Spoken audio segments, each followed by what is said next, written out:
परम मित्रों नमस्कार। आज रविवार, प्रत्येक रविवार के भांति आज भी मैं एक प्रेरणादायक कहानी के साथ आप लोगों के सामने उपस्थित हूं। आज हम बताएंगे कि कल दिवाली में लक्ष्मी और गणेश का पूजा किया गया, पटाखे छोड़े गए, लेकिन दिवाली के एक दिन बाद जो गोवर्धन पूजा किया जाता है, और गोवर्धन पूजा में गाय की भी पूजा होती है, उसके बारे में।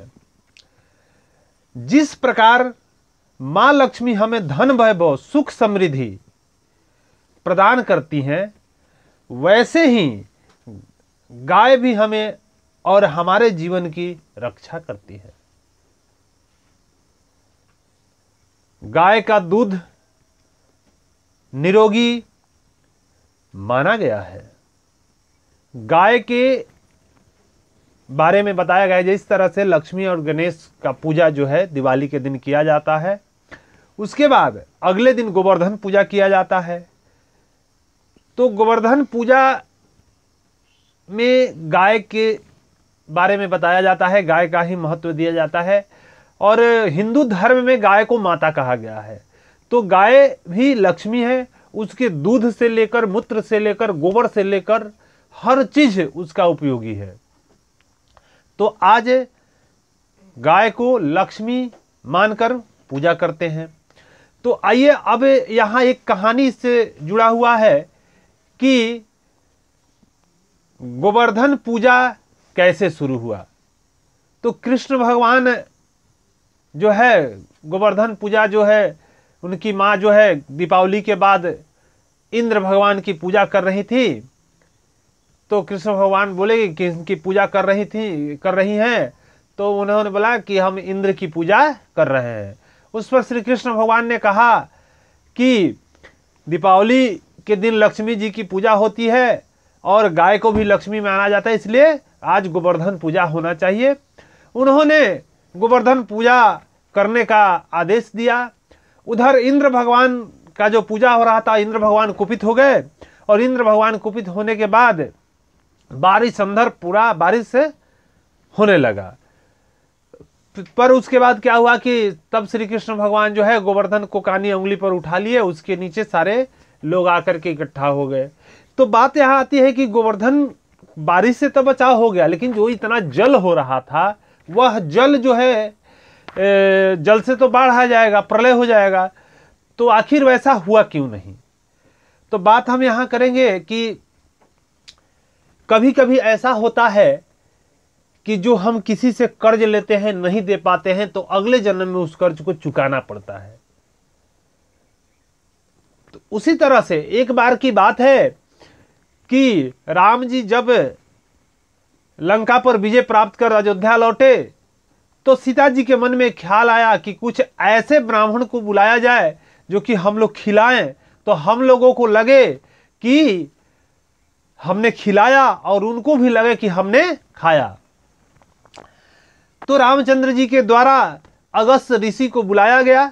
अगस्त ऋषि जो है भोजन करने बैठे, सीता जी बना रही थी और राम जी परोस रहे थे। खाते गए, पूरे 1 महीना भोजन किए। पूरे 1 महीना तक अगस्त ऋषि भोजन किए। तब सीता जी बोली कि सीता जी बनाते बनाते हार गई। फिर रिद्धि सिद्धि का आगमन हुआ, सब लोग मिल करके बनाने लगा, परोसा जा रहा था। तब सीता जी बोली कि राम जी से कि एक काम कीजिए, जाकर के बोलिए कि अब कुछ जल भी पिए। राम जी जाकर के बोलते हैं कि प्रभु जल का उतना व्यवस्था तो नहीं है, लेकिन कुछ जल भी लिया जाए। तो अगस्त ऋषि कहते हैं कि जल, भोजन के दौरान व्यक्ति जल तब पीता है कि जब कम से कम आधा पेट भोजन कर लिया है। 1 महीना भोजन करने के बाद अगस्त ऋषि कहते हैं कि आधा पेट भोजन होने के बाद ही आदमी जल लेता है। इस पर फिर राम जी जाकर के सीता जी से कहते हैं, सीता जी बोली कि अब क्या किया जाए। फिर प्रभु श्री राम जो है हाथ जोड़ करके अगस्त ऋषि के सामने खड़े हो गए। बोले कि प्रभु, जो भोजन हुआ सो हुआ, और अयोध्या में अभी जल की उतनी व्यवस्था नहीं है कि हम लोग पिला सके। जिस दिन वैसी व्यवस्था बन जाएगी मैं पुनः आपको याद करूंगा।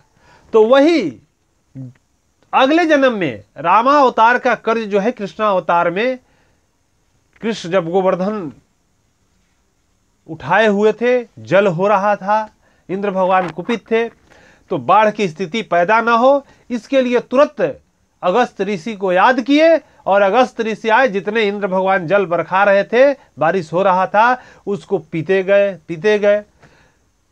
इंद्र के गण जो है जाकर के इंद्र भगवान से कहते पास जाते हैं, इंद्र खुश होकर के बोलते हैं कि अब तो प्रलय हो गया होगा।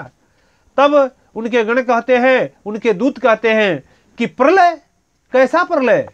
अरे आप जितना जल बरसा रहे हैं उतना जल एक व्यक्ति है जो है सारा जल पी जा रहा है, एक व्यक्ति सारा जल पी जा रहा है। उसी समय से गोवर्धन पूजा कृष्ण भगवान ने शुरू किया। हमारे यहाँ ऐसा प्रचलन है कि गोवर्धन पूजा के दिन जादव परिवार से एक औरत आती है और खूंटा जो गाड़ा जाता है गाय के लिए, उसकी पूजा होती है और पूजा करने के बाद उसको कुछ पैसा हमारे घर की बुजुर्ग माताएं बहनें देती हैं। तो इस तरह से माना गया है कि दीपावली पर लक्ष्मी पूजा तो हम करें, लेकिन गाय का भी पूजा अवश्य करें गोवर्धन पूजा पर। इन्हीं सब शब्दों के साथ मैं अपने वाणी को विराम दूं। उससे पहले मैं एक चीज और बता दूं कि गाय के बारे में, 1 मिनट मैं गाय के बारे में बता दूं कि गाय का दूध, घी, गोबर, मूत्र जितना भी है सब उपयोगी है। पहले के जमाने में दरवाजे पर गाय का गोबर से जो गोईठा तैयार होता था उससे धुआं लोग करते थे, जलाते थे, उससे मच्छर नहीं लगता था। आज भी वैसा हो रहा है, लेकिन लोग कहते हैं कि मच्छर अभी लग रहा है। तो कहने का गाय के बारे में, गाय की उपयोगिता के बारे में जो कुछ भी बताया गया है वो प्योर जो देसी गाय होगी उसके बारे में बताया गया। मैं ऐसा प्रमाण दे रहा हूं कि यदि देसी गाय के गोबर से लीप दीजिए तो कीटाणु उसमें नहीं लगेगा। अगर कोई बीपी का मरीज है, हाई ब्लड प्रेशर है किसी को, तो गाय के पीठ पर आगे से लेकर पीछे के तरफ यदि 11 बार हाथ फेर दे और बीपी चेक कराए, उसका बीपी पक्का नॉर्मल हो जाएगा। कोई किसी को बुखार लगा है, गाय के गले में जो है ये गलकंबल होता है, गलकंबल, उसको सहलाने से बुखार जो है तुरंत उतर। माने साक्षात लक्ष्मी यदि कहा जाए तो इस धरती पर गौ माता है। तो गौ की रक्षा देश की रक्षा है और समाज की रक्षा है, लक्ष्मी की रक्षा है। गाय के बारे में कहा गया है, रामचरित राजा दिलीप के बारे में भी सुने होंगे, गरल सुधा रिपु करई मिताई, गोपद सिंधु अनल शीतलाई। तो आइए इन्हीं सब शब्दों के साथ मैं अपने वाणी को विराम दूं। इस प्रवचन को आप, इस उद्बोधन को आप सत्य सनातन यूट्यूब चैनल के माध्यम से भी सुन सकते हैं, बाकी फेसबुक पर भी आप सुन सकते हैं। धन्यवाद।